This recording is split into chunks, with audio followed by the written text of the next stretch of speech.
911 emergency. Hi, how you doing? This is security from Beverly Hilton. Hi, what's going on there? I need paramedics. Apparently, I got a 46-year-old female found in the bathrooms. That's all I've got right now, but they're requesting paramedics. Oh, okay. Female fell in the bathroom. What room is she in? I'm not sure if she fell or she was in the bathroom with the water. 434, I'm sorry. That's room 434? Yes. Okay, and there's not east, west, or anything else? It's room 434? Yeah. Okay, you don't know if she's conscious of breathing at all? Apparently, she wasn't breathing, and she's 46-year-old. She was not breathing? Yes. Okay, but she is breathing now? I don't know. Okay. The person that called me was irate and didn't get much out of it. Okay, you I've got security going there now. Okay, we'll send police and fire over there with that person not breathing. Did it sound like the person was still not breathing? Yeah, that's correct. Okay, we'll get them there for not breathing. Is there any way you can get me to the room so I can try to do CPR? Yeah, we're going there now. Can you get me into the room so I can try to get CPR instructions? Oh, I'm sorry. No, because she kept hanging up on us. Things are bad, Yeah. Okay. and they're worse than they appear. All I do is whatever's going on, it's far worse than they're letting us know. This is security from Beverly Hilton. Hi, what's going on there? I need paramedics. I got a 46-year-old female found in the bathrooms. That's all I've got right now. You don't know if she's conscious of breathing at all? Apparently, she wasn't breathing. She was not breathing? Yes.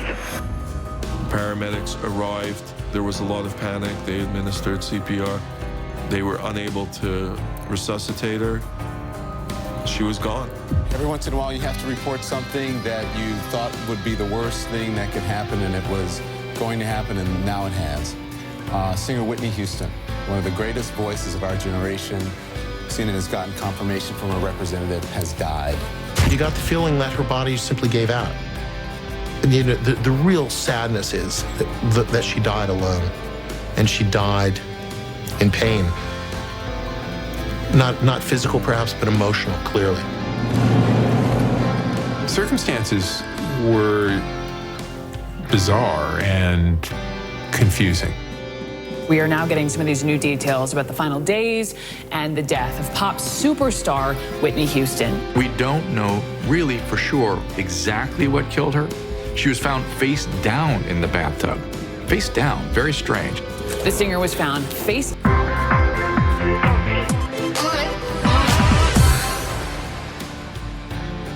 I'd like to thank Sissy and Dion for the honor of being here, and for everybody in the church treating my wife and I so gracefully. I'm going to say some stories, maybe some of them you know, maybe some of them you don't. I wrote them down because I didn't want to miss anything. The song "I Will Always Love You" almost wasn't.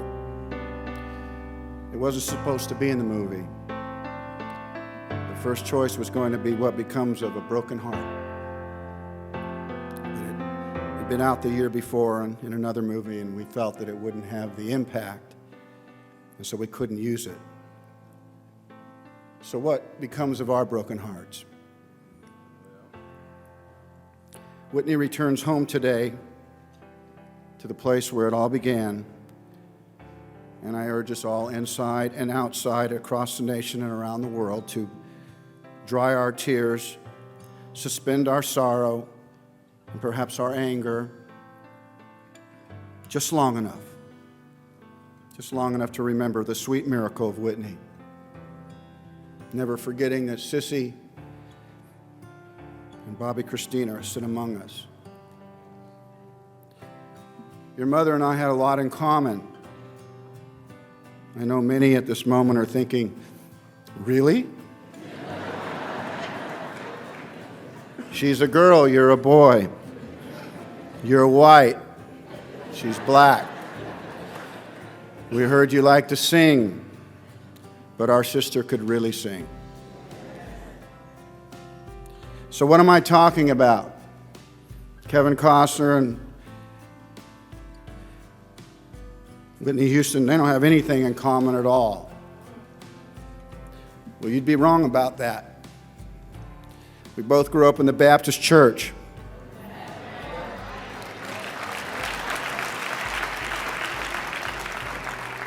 Wasn't as big as this. My grandmother played the piano, and she led the choir. And her two daughters, my mom and my aunt, both sang in it.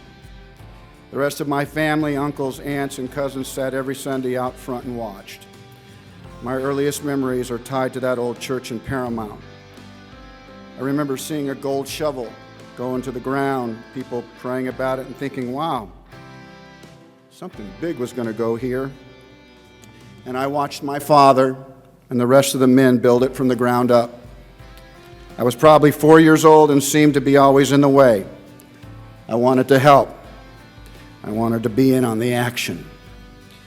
One of the men snapped down a red line where the choir would be standing one day and said, "Have at it.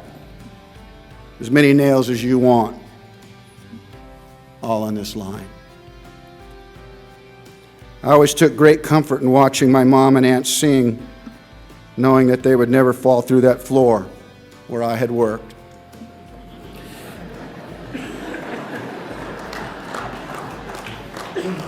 The church was the center of our social life, and Whitney and I would laugh, knowing it was also the place where you could really get into big trouble, especially when you were allowed to sit with your friends and not your parents in the big church. I remember more than once being pulled from the pew for whispering and passing notes. I don't believe my feet ever hit the floor as my father hauled me outside in front of everyone. I believed even the preacher prayed for me. Whitney's favorite story of mine was me sneaking into the church kitchen after communion. I liked the little glasses of grape juice that were left over. I liked how they felt in my hand. I couldn't have been over 6 at the time, but I would lean against the table and one by one I would knock them back. Having some imaginary conversation with someone. My father was the one who found me again and asked what I was doing. I told him I was a cowboy and that I was drinking whiskey. I don't think my feet touched the floor that day either. It was easy for us to laugh. The church was what we knew. It was our private bond. I can see her in my own mind running around here as a skinny little girl, knowing everyone's business, knowing every inch of this place. I can also see her in trouble, too. Trying to use that beautiful smile, trying to talk her way out of it, and Sissy not having any of it. Mostly the days at church were good ones for us, and we both remembered how our parents tried to explain God and the plan He had for our lives. And we agreed that there was this feeling, this promise that if somehow we listened carefully, God's voice would somehow come to us. I told Whitney that I always worried God was going to ask me to be a preacher. I wasn't sure how much fun ours had. Whitney told me she wasn't worried at all, and she wasn't waiting for no whisper. She told God that she was going to be like Aretha, like her famous cousin Dion, like her beautiful mother Sissy. There can be little doubt in this room that she has joined their ranks. And as the debate heats up this century, and it surely will, about the greatest singer of the last century, as a list are drawn, it will have little meaning to me if her name is not on it.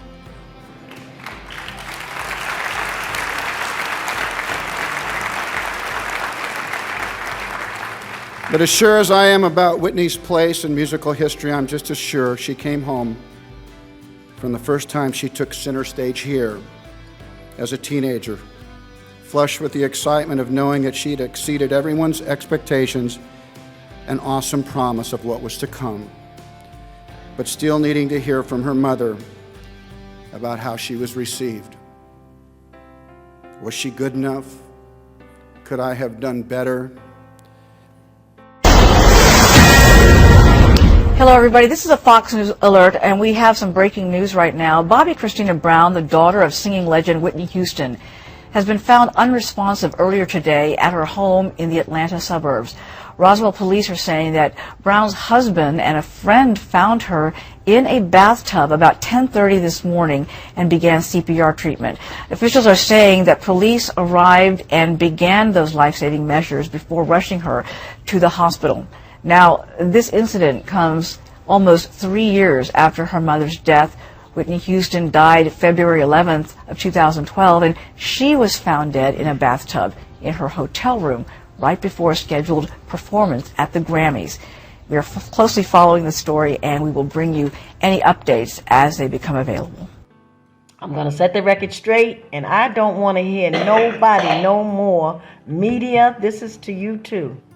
I'm going to let you all know how they was all found. Okay, let's start with my niece. We're going to start there. And the reason I'm starting with her, because after I did my investigations, I believe that Bobby Christina was the aim first. Bobby Christina was the aim, and they wanted to kill Whitney afterwards while she was at that Beverly Hilton. They wanted to say that they found Bobby Christina in the bathtub, and then Whitney Houston committed suicide. But that is not true. That is not true. None of that happened. None of that happened. Bobby Christina came out of the bathtub at the Beverly Hilton. Okay, but she was the first one found at the Beverly Hilton. Yes, you all didn't know that, but I have a lot of stuff coming out in the book. But I'm going to briefly tell you, I'm going to set the record straight and let you know that Whitney fought for her life. Bobby Christina fought for her life. Bobby Jr., I don't know. I don't know if he fought too hard, because I think he was just tricked. Somebody spiked his drink or food or something, because little Bobby Jr. was clean. Okay? Seriously. Okay, now let's start with, let's start with Whitney. We're going to start with Whitney Houston. Whitney Houston's body told anybody, upon looking at it, that it was foul play. Okay, don't get it twisted. No. Whitney Houston, I counted at least 10 gashes in her chest alone. She had marks up and down her legs. Her fingernails were chipped. Her face was busted out. It was blown up. Yes, as if somebody was punching her in the face. Whitney Houston fought for her life. Yes, she did. Excuse me, let me have a drink of water. Whitney fought for her life. Whitney had skin taken off her back. There was so many things wrong with Whitney's body. I mean, it told anybody. And like I said, her security, Ray, told me that room, Whitney's room, looked like a tornado hit it. So it was a fight. It was a struggle. Okay? Yes, it was. Pat knew this. Gary knew this. But they also did something else when before the authorities got there to the hospital with Whitney. Pat and Gary staged the scene. Yes, I have an eyewitness that was there that watched them go in and out of the room after Whitney's body laid there, and they were taking things out from one room to the next.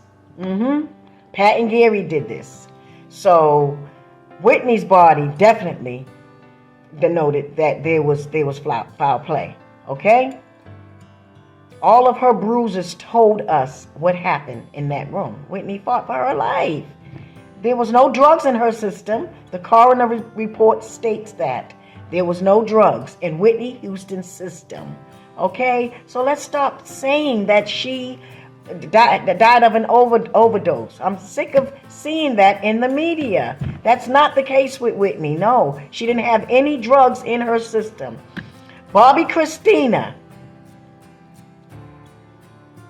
was beaten in her living room. Go and look at the police report. Bobby Christina was beaten in her living room by Nick Gordon. He beat her down with Danielle in her condo, Max Lomas, and Danielle. What's Danielle's last name? Okay. I got it coming out in the book, but that's okay. Danielle, who was somebody that Chrissy was not even friends with anymore. Okay, so what was she doing in my niece's house? Yeah, we're talking about all this in the book. Nick beat Chrissy down into like a fetal position. She was screaming and crying, asking him why was he doing this to her, because she didn't know. But it was a setup. It was a setup. Yes. Nick was told not to let her go out of that house and to do whatever it was he got paid to do that for. Okay? Yeah, that's the deal. Nick Gordon was not somebody that grew up with Bobby Christina either. No, he was not. He did not grow up with her. Nobody never met him. Bobby, my brother, never met Nick. Okay, Nick was brought into the picture after Bobby and Whitney's divorce. Okay, so right before Whitney was murdered, Nick was brought into the picture. Okay, and if you ask me who would bring him in, I would tell you Pat Houston. Yes. She set everything up. Okay, we're going to talk today. We're going to talk. I'm going to talk to you. Because it's obvious that Pat brought him in.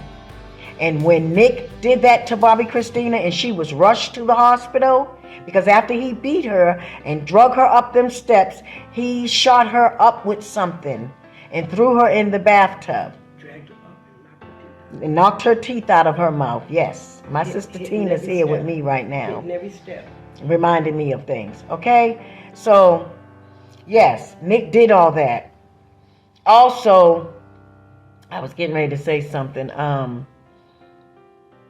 After Nick did all that to Bobby Christina, he was on, I wanted to get his story. So my nephew, Gerard Brown, called him, and he was on a tape.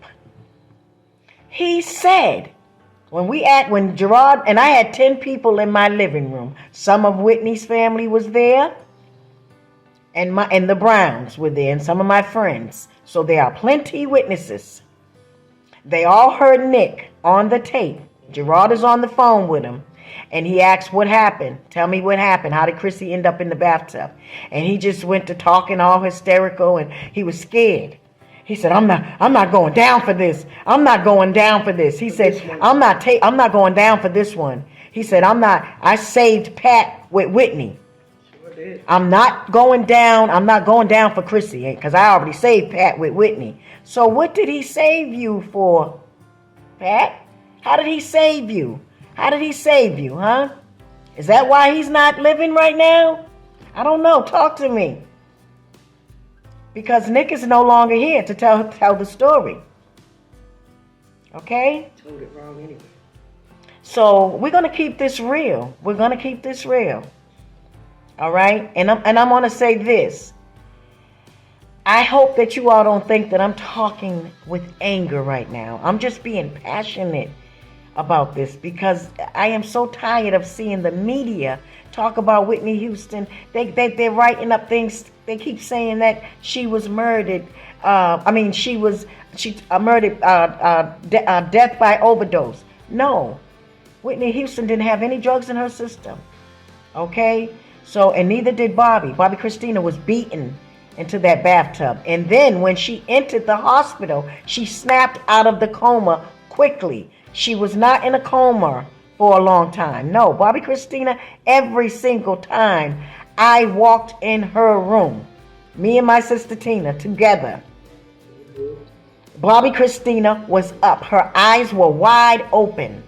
And I asked the nurse or doctor, I said, she never sleeps. She was always aware and up. She wanted to know who was in her room, and she looked you dead in your face. And when I walked in the room to see her, she said, She was so excited to see me. She kept trying to talk to me. The doctors saw this. They were like, oh my God, she's so excited to see you. She was trying to communicate with me, but she couldn't talk, but she was up. Bobby knows this. Bobby Christina was up every single day. That girl was scared to go to sleep. She was up watching TV. Bobby would sometimes come to her room and feed her popsicles and, okay?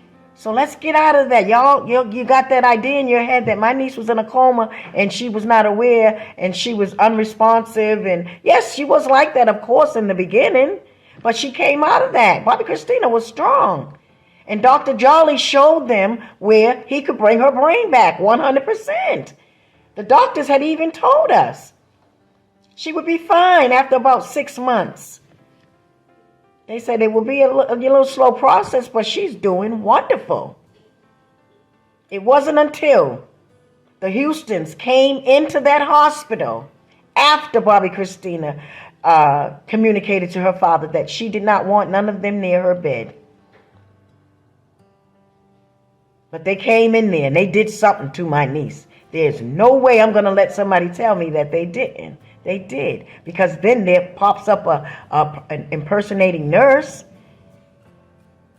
And then Pat was going in the room by herself all the time. And we didn't know this. She only did it when Bobby went out of town. Yes. So something was done to my niece because she was supposed to come home with us. Bobby Christina was healing. Okay? And Bobby Jr., his case, I'm sorry. My nephew was homeless in California, and he called me. And he said, Auntie Lily, I have nowhere to go. I have a friend, a Facebook friend. And this is not somebody that's going to tell a lie for me, so don't think that that's what's going on, because I didn't even know her then. I had just made a Facebook post and said, who's in LA and up right now? Please respond to me. And my friend Tawana in LA responded to me. And she said, I'm up. I said, please call me. And I asked her if she could take my nephew in because he was in the streets in LA. And I had no idea. And I asked him, what happened, little Bobby? He said that his father's wife, Alicia, did not want him in his father's house. And he said, Auntie Lily, I didn't do anything. Little Bobby is a very respectful young man. He said, I don't know why she doesn't want me in the house, so I can't stay with my father, and I don't know. I had a feeling that Whitney Houston was killed, and because of her bad habits in the past, she was blamed. That's why she died. And her daughter, I think she was killed the same way, but she survived. But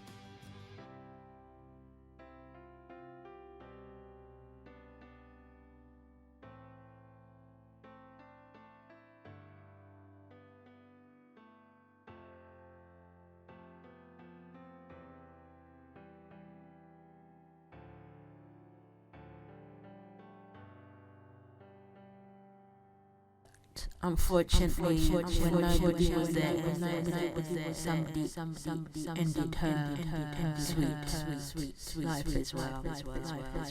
May Houston, Whitney Houston, and her daughter, rest in peace, and may this all come to a truth. Thank you for watching. AJ Glam.